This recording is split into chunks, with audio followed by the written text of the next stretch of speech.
Hello everyone and welcome to another random video on the internet. It's been super long since the last part, I'm sorry about that, but it's back now.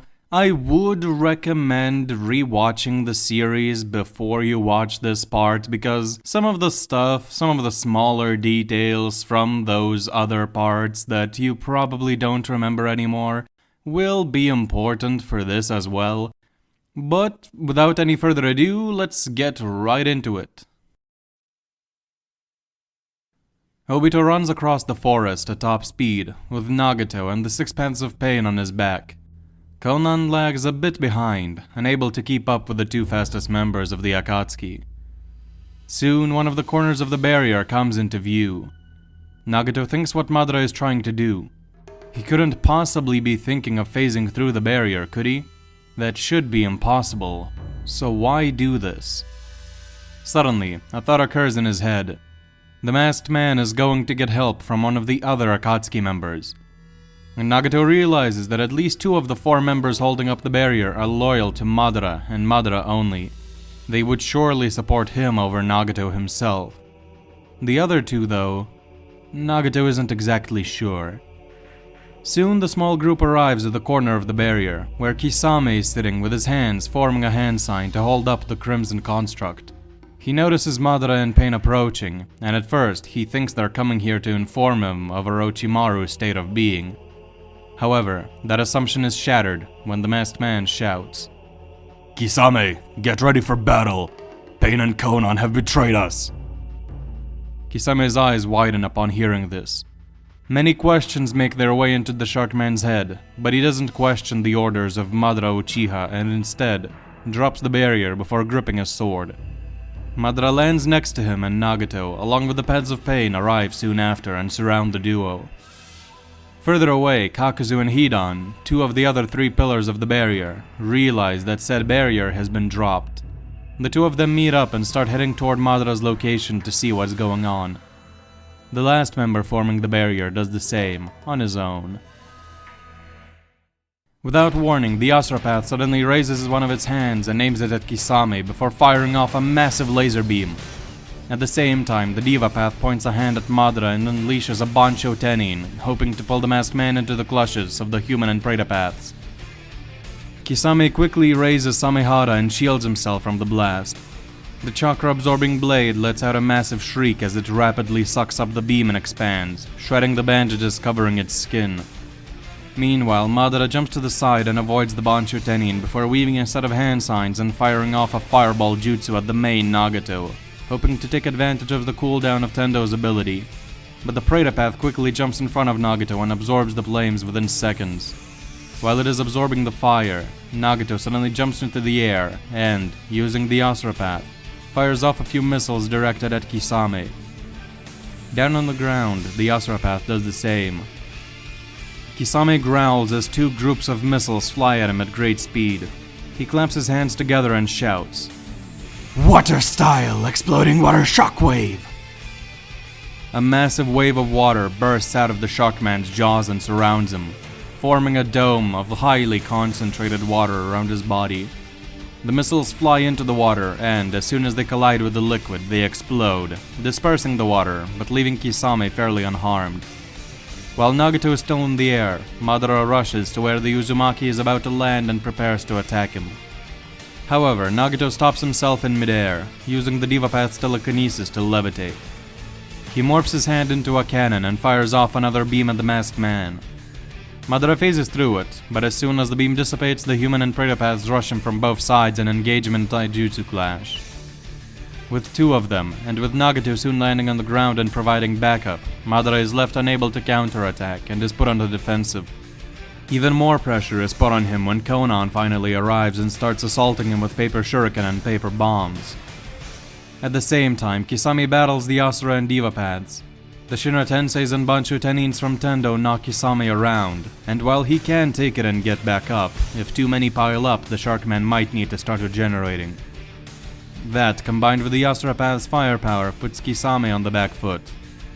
After a couple of nasty combinations where Tendo pulls Kisame into the missiles of the Asurapath, the Sharkman is starting to struggle to survive. Madara is doing much better against his foes, but he's still on the back foot.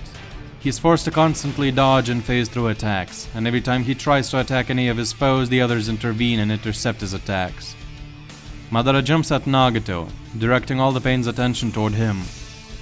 Suddenly, while all the Pains are looking at Madara or Kisame, a giant staff crashes into the back of the Predapath's head, knocking it clean off of his body. Nagato's eyes widen. What was that? How did the Predapath die? He jumps away from Obito and turns to look at the place where the Predapath was dismantled, only to see no one there. Konan and all the remaining Paths of Pain go on high alert. Obito smiles under his mask. What's wrong? Why so startled? Surely the invincible Pain isn't considering the possibility of unexpected circumstances causing him trouble. Did you forget that we had other members forming the barrier? Madara mocks before weaving a new set of hand signs and firing off a massive fire-style jutsu at Nagato. The Uzumaki quickly recollects himself and dispels the attack with a Shinra Tensei. But as the flames dissipate, Madara suddenly emerges from them and extends a hand at Nagato. He ran straight through the fire and the Shinra Tensei with his Kamui active. Nagato quickly jumps back to avoid being touched, but as soon as he does, one of the Paths of Pain notices a figure run out of the tree line and charge straight at Nagato from behind. Through the shared vision of the Rinnegan, the Uzumaki notices this as well, and is about to turn to face his new attacker, but before he can, Madara jumps at him again. Nagato, being attacked from both sides, tries to get the Pains to intercept the mysterious attacker.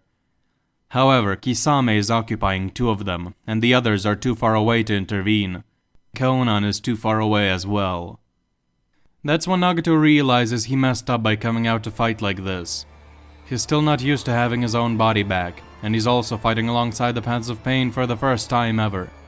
He struggles to control them efficiently while fighting with his real body at the same time, leading to both them and him fighting less effectively and efficiently than they should be able to. And with Nagato now starting to get cornered, he knows what he must do. In an instant, he deactivates all the Paths of Pain and focuses all his attention to himself. He grows out 2 extra arms from his back using the Asura Path and turns their hands into cannons, aiming them at the foe behind him.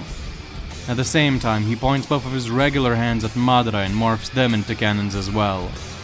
However, before he can fire, a dozen or so tendrils suddenly shoot out of the forest and wrap around the mysterious attacker, stopping his charge dead in his tracks.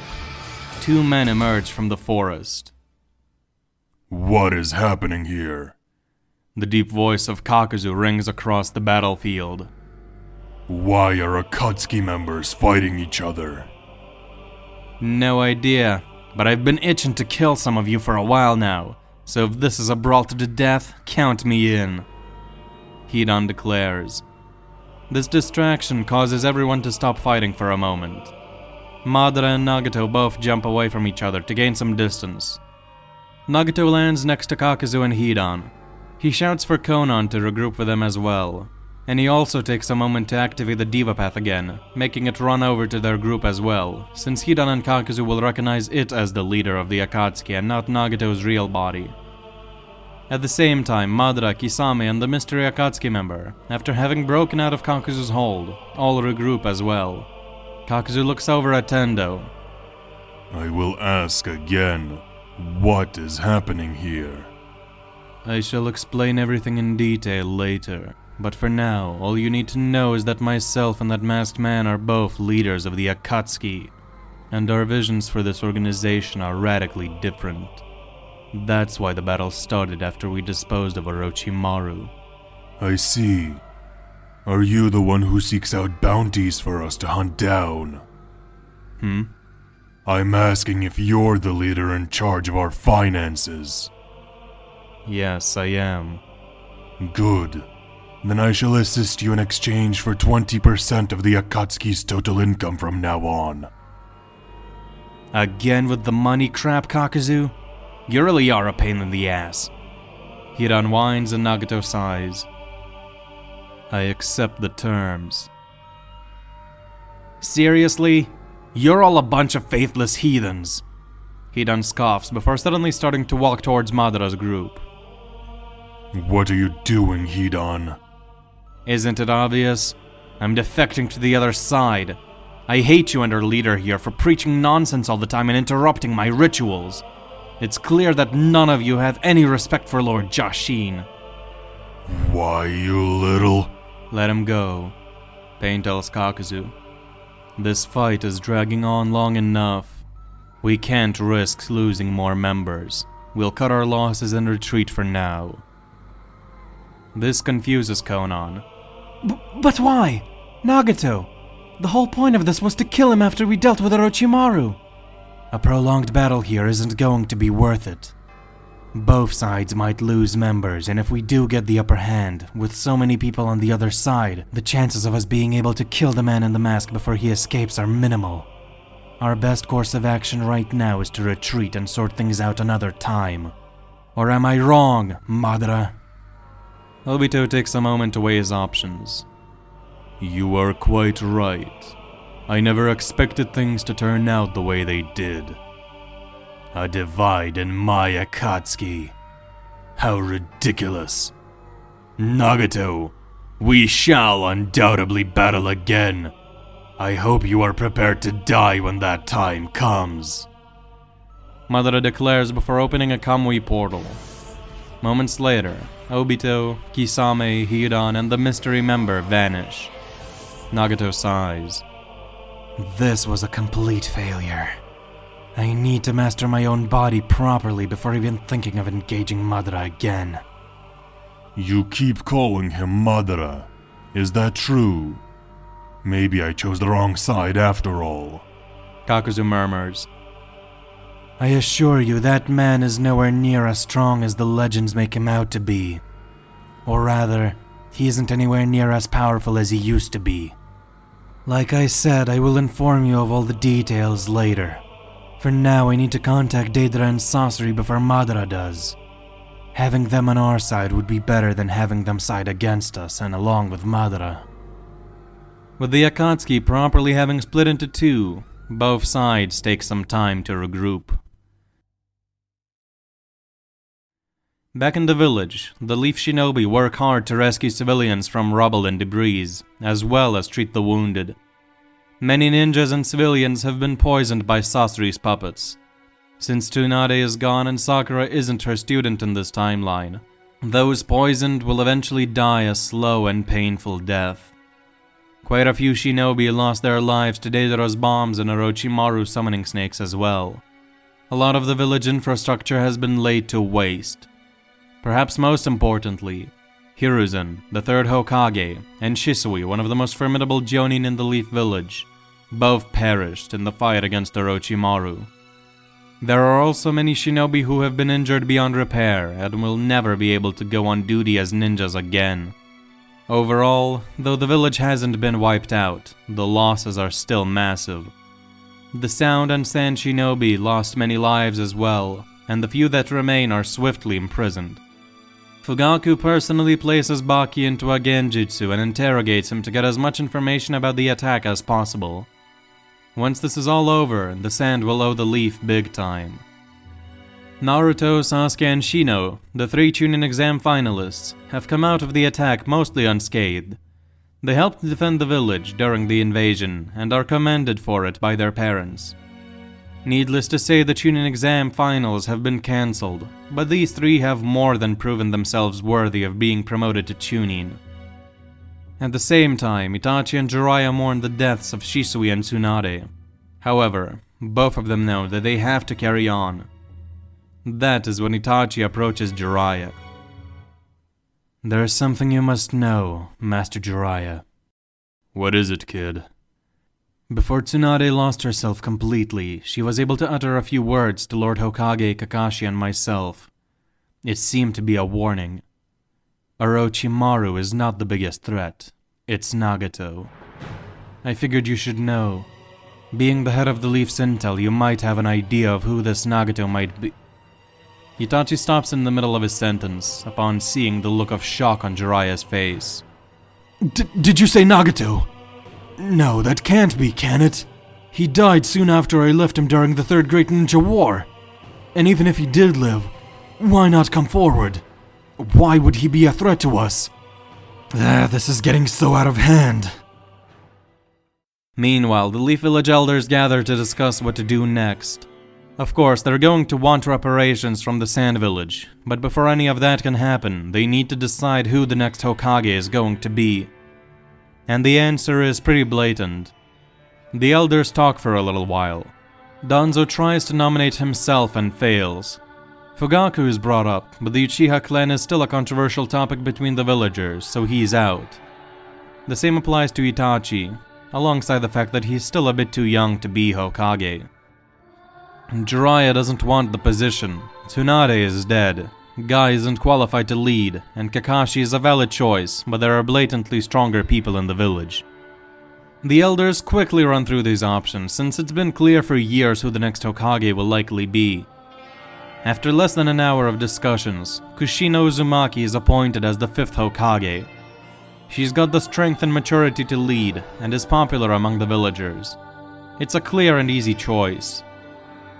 The day after the Konoha invasion, Kushina is summoned to the Hokage office and officially informed that she will be the next Hokage. She's been well aware that she is a likely candidate for years now, so she isn't surprised. And she's been dreaming of becoming Hokage ever since her childhood, so Kushina accepts the position without any pushback. And since Konoha needs to regain its morale as quickly as possible after the devastation brought upon by the invasion, the village council figures it would be best to arrange the nomination ceremony without any delay to bring everyone's spirits up. When Naruto hears the news that his mother is going to become Hokage, he jumps from joy and congratulates her. They both hug each other tightly. Kushina takes this moment in as best as she can before starting to plan what her first action as Hokage shall be. Later that evening, Jiraiya approaches her with some bad news. The following day, the ceremony is held. Huge crowds of people cheer on as Kushina is officially nominated as the 5th Hokage. She waves her hand and promises to serve the people of the village well. Once the ceremony is over, the kunoichi is congratulated by all of her closest friends. However, there is no time for celebration. Kushina speaks up. Please send out a request to every great ninja village. I am calling for a 5 Kage summit. Everyone's eyes widen. Are you sure that's a good idea? Calling them to a meeting when we're vulnerable like this? These last few days have been full of revelations. The Sand and Sound villages attacked us. They were led by Orochimaru and 2 other men. All 3 of them were wearing the same black robes with red clouds. Fugaku's eyes narrow. Yes, I heard. That would indicate that they're part of the same group or organization, but we don't know anything else. What about this is worth calling a summit over? Jiraiya, please tell everyone what you told me yesterday. Jiraiya clears his throat. I've been keeping an eye on Orochimaru ever since he left the village. Unfortunately, he's been getting more and more sneaky, so I wasn't able to foresee the invasion coming. But I did figure out something else. For many years I followed his movements. And then, recently, he became part of an organization. What organization? What's its purpose? No one really knows for sure, but it's a group of approximately 10 rogue shinobi who call themselves the Akatsuki. Every single one of them is estimated to be an S-rank criminal. They usually stick to small-scale operations and assassinations, but from recent events it's clear that they're taking things to the next level now. It's only a hypothesis, but I believe one of the things they might be after are the Jinchuriki, or rather, the tailed beasts trapped inside of them. We already saw during the invasion that they used the one-tails and the five-tails for military purposes. And from Fugaku's interrogations of the Sand Shinobi, we know Gaara, the Sand's only Jinchuriki, went missing after the attack. On top of all that, we know they might be somehow related to the Rain Village as well. Tsunade mentioned a familiar name from there during the attack. I'll need to do some investigating, but for the time being, that is all the information we have to work with. I see. So you believe we should inform the other villages of the possible danger this organization poses? That's the idea. Now please hurry. I want to arrange this meeting as fast as humanly possible.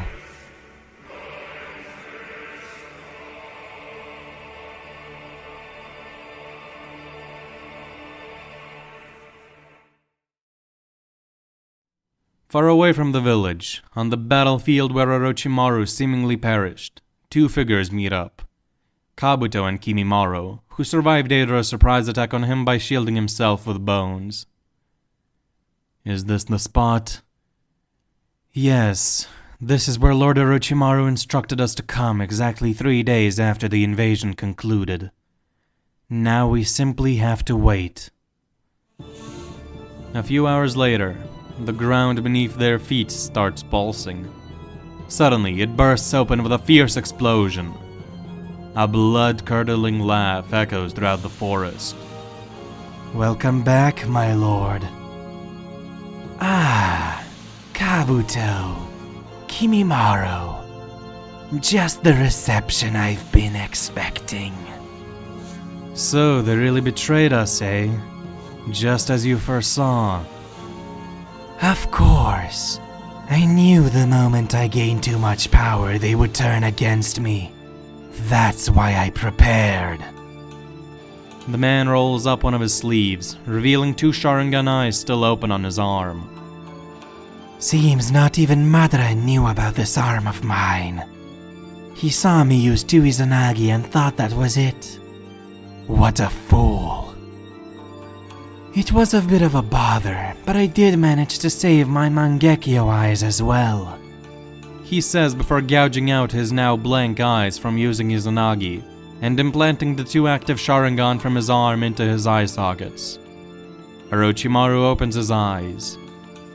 Ah, much better. So what now? Without the Akatsuki support, what will our next move be? That's a good question. My goal used to be to become immortal, and a secondary goal of mine was to gain the body and power of an Uchiha. After achieving both, I pondered what my next step would be. But then I came across some interesting information in the Uchiha compound. You see, they have this interesting stone tablet that can only be read with a Sharingan. I read a part of it, and I must say it was most enlightening. Really now? So, what information did you uncover? What will our next step be? My dear Kabuto, your curiosity is one of my favorite things about you. To answer your question, I am going to become the next sage of the 6 paths.